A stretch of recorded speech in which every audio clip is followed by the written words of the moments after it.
So why is filmmaking important to adoptees? People who are adopted, who came out of foster care and eventually were adopted. Why is that such an important thing, at least in my opinion?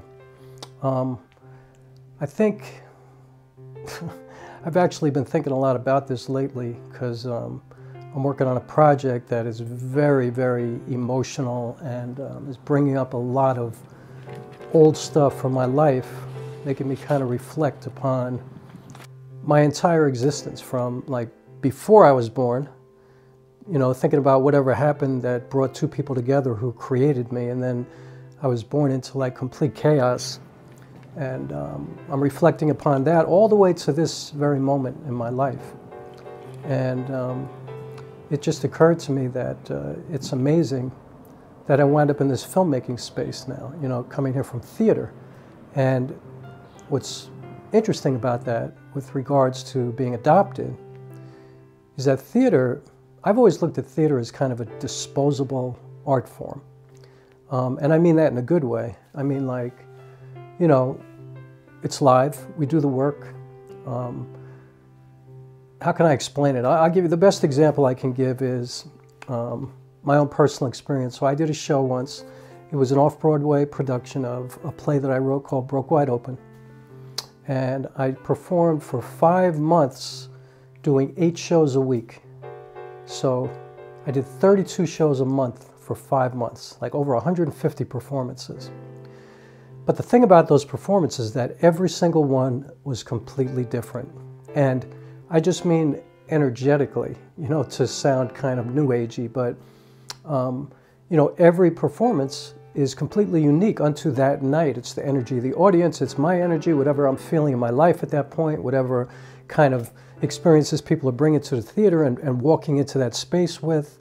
And, you know, we share that, you know, it's an exchange, it goes back and forth. And I've been thinking a lot about that because I would not allow anybody to record that particular run. Like, I just thought, if you make a video of this, you're just recording that particular night, you know? You're not really getting the essence of what this is about, which is a long journey that evolves each night. And although every word is exactly the same every night, like I don't ad-lib at all. Everything was scripted every night, exactly the same. All my blocking, all my lighting, you know, the set, everything was the same every night. The show, anybody who came multiple times will tell you that every performance is completely unique. Like, whoever happens to be in the theater that particular night, we experience something together that nobody else will ever get to experience. Nobody else will ever get to have what we had together. That's what theater is to me. That's what's so beautiful about theater to me. And so I wouldn't allow anybody to record it. And I kind of regret that, because now I don't have a video of that play, you know, that final production. I have little clips here and there of different workshops and, you know, me in clubs working out different monologues and things like that.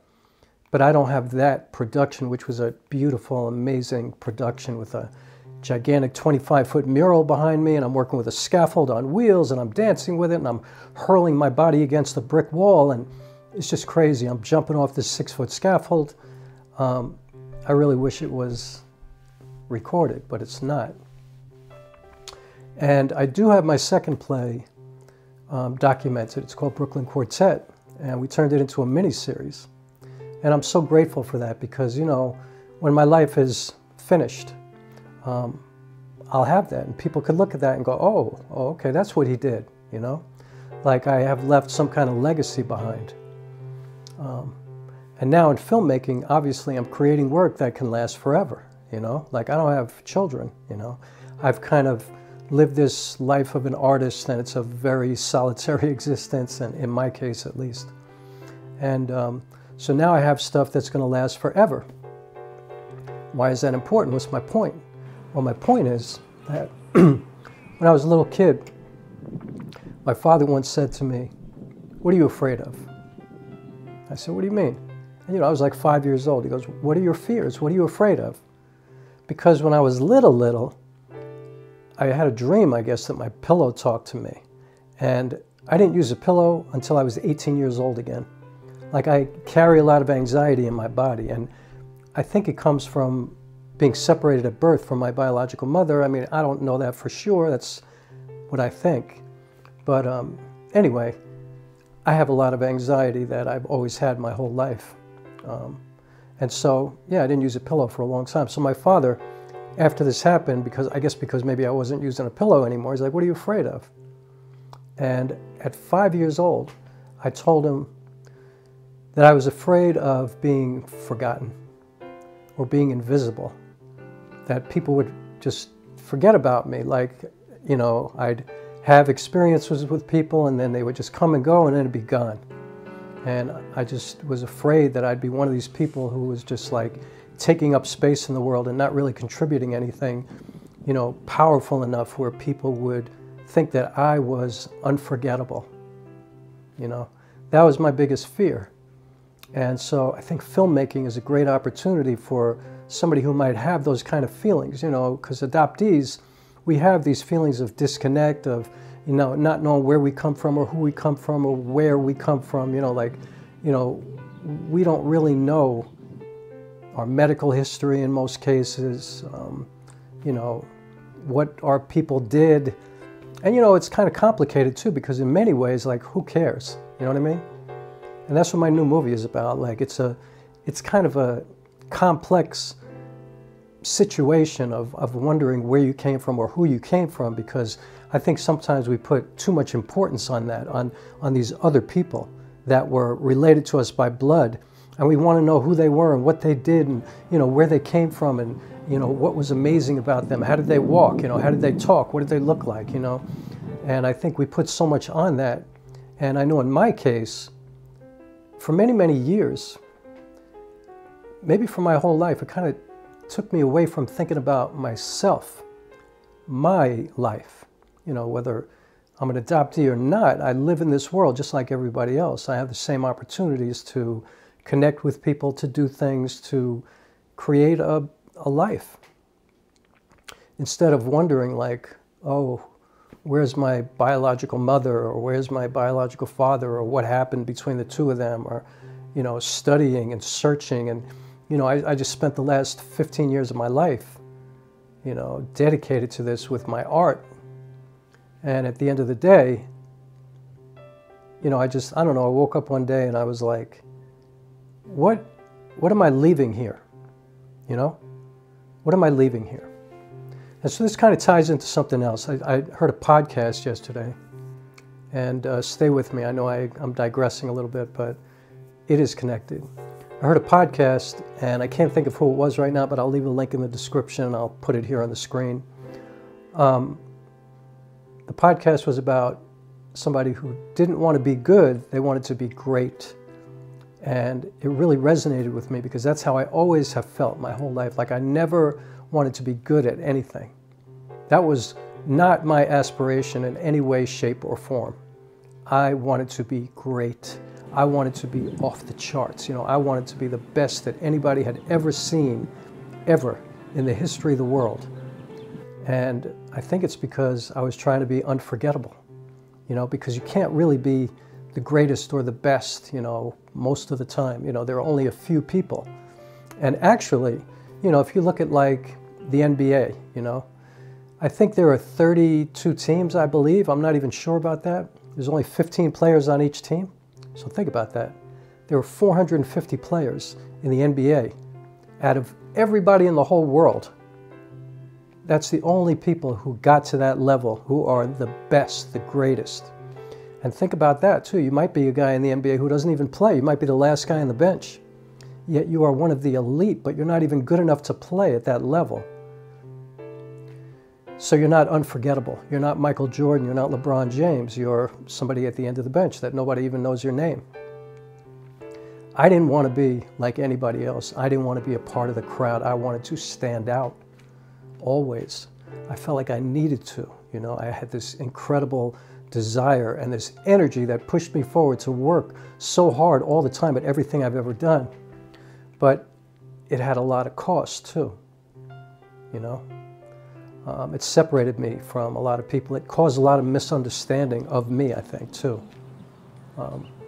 But this ties in because, you know, filmmaking now gives me the opportunity to document things like I'm doing right now, you know. I've always felt that it was really important for people to write their own story. You know, that sounds like a cliche, but what I mean is do some kind of memoir work before you start writing plays or screenplays or books or whatever. Like, write what you know better than anything else in the world and learn doing that first. Because you know that without a doubt. Like, you don't have to do any research, you don't have to do anything. You just can tell the story, so you can learn how to craft it and you can learn how to, you know, do all the things that you need to do to make a clear, concise, enjoyable story for people to receive, whether it be a book or a play or a film or whatever, a painting, you know, whatever your form of art is.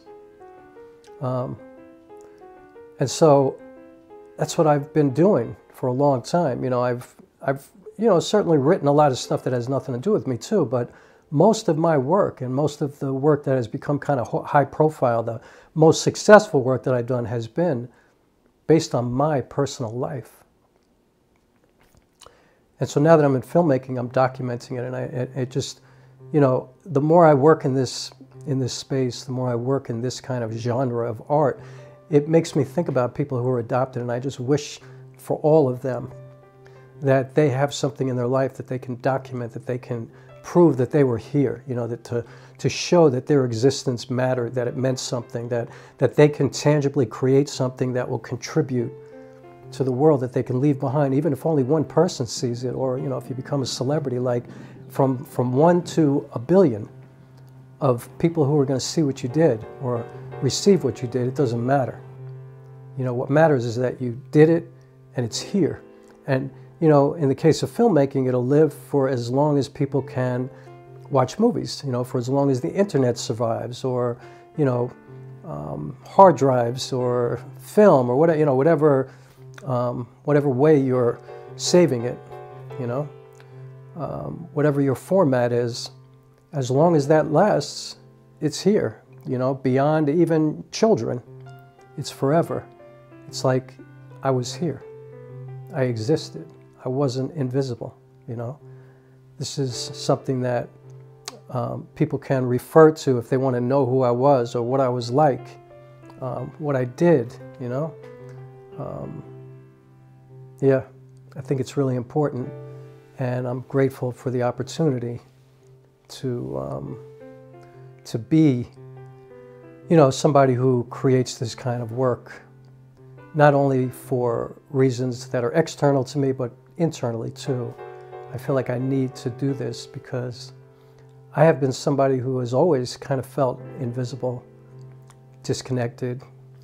I've always had trouble keeping relationships, you know, and I have these really intense relationships, and they last sometimes for quite a long time, but eventually, I don't know, they don't casually go away. They just like break completely. They are devastated. They are crushed, you know, just obliterated, as if they never existed, you know.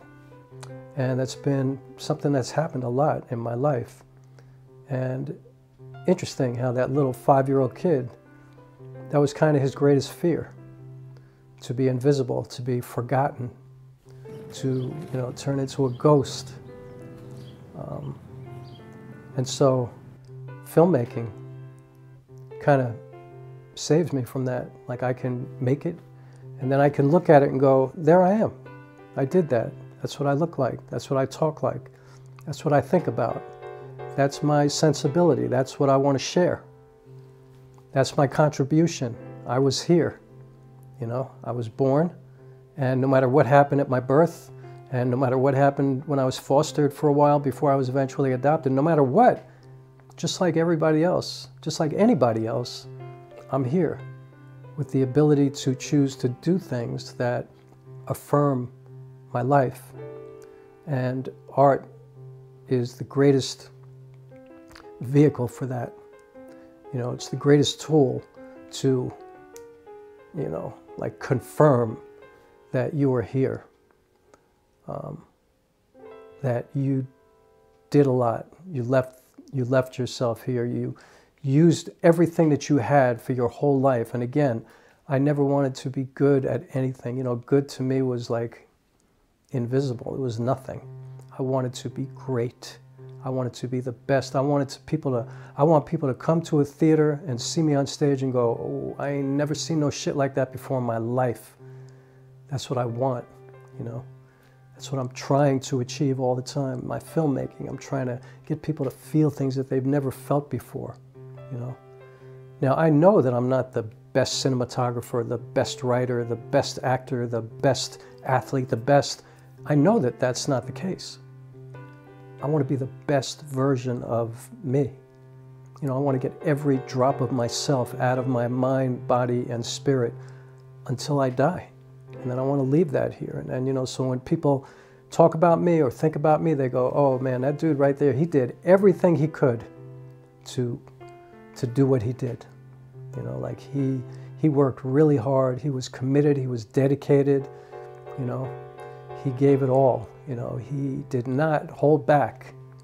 You know, he was intense. That's what people say about me a lot. Like, you are kind of intense. A good friend of mine once said that to me, and I think she meant it in a negative way, but I take that as a positive thing. Like, I'm like the most concentrated, you know, protein shake you've ever had, or, you know, like wheatgrass juice. Like, I'm really concentrated.